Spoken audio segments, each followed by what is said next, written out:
Welcome back and thanks for staying with us. Another piece of breaking news coming in with regards to the caste census down south in the state of Karnataka. We are learning that Congress President Mallikarjun Kharge rebuts DK Shivakumar stands in Rajya Sabha over his stand on caste census. Now, Congress and Rahul Gandhi have said that caste census will be brought in when Congress wins. Remember, this was part of their manifesto as well in Karnataka too. It was promised to the people and was implemented as well. But now, DK Shivakumar feels that it will lead to more division within the state. While Siddaramaiah and Mallikarjun Kharge have been pitching for the caste census in the state, Congress is currently uncomfortable with DK Shivakumar's word against the caste census and said that upper classes are actually united internally over the caste census issues. We have CNN News 18's Pallavi Ghosh back with us on the phone line. Pallavi, what does it exactly tell us about opposition's unity? Well, DK Shivakumar stand, he himself a vocal Linga leader, and that's exactly what Mr. Kharge is referring to, that, he does upper caste as the BJP is, which is opposing the caste survey. DK Shivakumar's argument is that the 2015 caste survey, which was done when the Congress was in power in Karnataka, is unscientific. It needs to be reworked, it needs to be redone, and therefore you should have another caste census and not go by the one which was done earlier. Siddaramaiah, the CM, says no, there was a lot of money which was spent on it. And the second thing is it was done in a scientific manner. And this is also one of our poll promises and a commitment. And remember, this is going to become the benchmark for the Congress's politics for 2024 Lok Sabha elections. So Congress wants to show that it's walking the talk. But this difference of opinion between the two is now being used by the BJP to hit back at the Congress party. And that's why Mr. Kharge clarified yesterday that like the BJP upper caste, DK Shivakumar also belongs to the same upper caste, and therefore all upper caste leaders, irrespective of which party they are belonging to, are opposing the caste census. Of course, it gives an ammunition to the BJP against one, the whole Congress's idea of caste census being pushed, saying there are differences within yourself, and second, in Karnataka politics, Siddaramaiah versus DK Shivakumar differences narrative has often been coming up, and that's the point which BJP has been making. Pallavi, right, as you mentioned, the contention as well as the political mileage being gained by BJP, what kind of political upper hand is the BJP going to get in the Lok Sabha elections of 2024 with these differences between DK Shivakumar and Siddaramaiah? Well, clearly the Congress is looking at maximum Lok Sabha seats from Karnataka. They feel that Karnataka, Telangana, Kerala, can match up to at least 40 to 50 seats, which will increase the Congress's tally in 2024. Congress, what it's losing out in the north, because that's the Hindi belt, strong point of the BJP, and the Congress is very weak over here, can compensate by doing well in the south. That's the reason why a caste census pitch, particularly for the OBCs, the list, that community, becomes important in the Congress. When you start talking about these differences, it's likely to have a repercussion on the ground. And will it? That's the wariness within the Congress. Will the BJP be able to use it?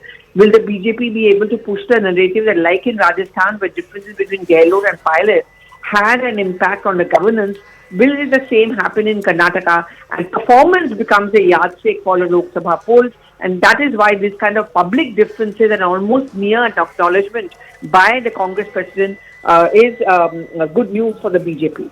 Right, Pallavi, we will request you to please stay with us. Let's listen in to Congress President Mallikarjun Kharge over what exactly he said when asked about DK Shivakumar's stand on caste census in Karnataka. हमारे deputy chief minister ही caste census को oppose कर रहे हैं, वो भी कर रहे हैं और इन्हों भी कर रहे हैं। हमने तो विरोध किया ही नहीं, लेकिन जो सरकार में है, डिप्टी चीफ मिनिस्टर है और कांग्रेस के एमएलए है और वीरशैव महासभा के अध्यक्ष है, वो सब लोग विरोध किया है और सरकार को चेतावनी दिया है। अगर इस ओबीसी कमीशन का जो अभी कास्ट सेंसस को अगर पब्लिक करते हैं तो हम विरोध में जाएंगे। स्पष्ट रूप से कहा खड़गे साहब, आप ही कर्नाटक से ही आते हैं। ये है सवाल कास्ट का। जब अपर कास्ट के आप लोग हैं ना, तब सब लोग मिल जाते हैं अंदर से और दूसरों को ये बोलते हैं आप भी हैं, वो भी है। Pallavi, coming back to you, when this caste census was underway, when it was being taken, was it not discussed with DK Shivakumar? Why now opposing it to make it public? So remember in 2015 when the caste census was done in Karnataka, It was Siddaramaia's government at that point of time. DK Shivakumar relatively lesser role to play, but more than that, I think the issue is not just about the caste census survey which has been done. It's more about releasing the report. Why Rahul Gandhi has been pitching for caste census is that because he feels that that's the only way we really know what is the OBC, Dalit population in the country, and to see where the government's claims on development of Sabka Saath, Sabka Vikas is actually reflecting and touching this particular community. In the case of Karnataka, it was a Siddaramaiah government only which had not released the report, and that's the point that the BJP made. That what stopped you from releasing it then? This is one pressure. The fact that it was a part of the manifesto is also another reason why now Siddaramaiah wants to release it ahead of the Lok Sabha elections. So this point which is being made is that one, why did you not release it then? Second, DK Shivakumar says that it's 2023. Lots have changed. We cannot use 2015 figures to make the point now. Right, Pallavi. Also, coming back to the point that, all right, Pallavi, we'll request you to please stay with us because we have BJP's Ashok Gowda joining us on the broadcast. Ashok ji, thank you so much for speaking to CNN. What will be your first reaction on this statement coming in from Mallikarjun Kharge, equating all the upper class people being united internally? Apparently, Kharge should understand that what has happened in the past. It's not about upper caste uniting or anything. They are only speaking about the injustice which is done to the upper caste. Meaning to say, the survey which is done was not scientific. The parameters which were applied, 56 parameters they say, there was no scientific weightages which was given. That is what most of the leaders are not understanding, that what exactly Kantraj Commission dealt with and Kantraj Commission failed with. That part 1. Part 2. Kantraj Commission had 14 members and none of them were representing, even Dalits were not represented, even Muslims were not represented, even Vakkaligas and Lingaites were not represented. Only and only few caste people were picked and chosen by Siddaramaiah and done the survey. Fine. That's the second part. Third part, Kharge ji should also understand that in the scheduled caste itself, the disparity which has happened over the years, whether it was touchables or untouchables, and even in Karnataka itself, there are 104 the caste groups which are grouped under scheduled caste. So Kharge should know that which community or which caste has the real holding the real power, meaning to say to the political power, I say.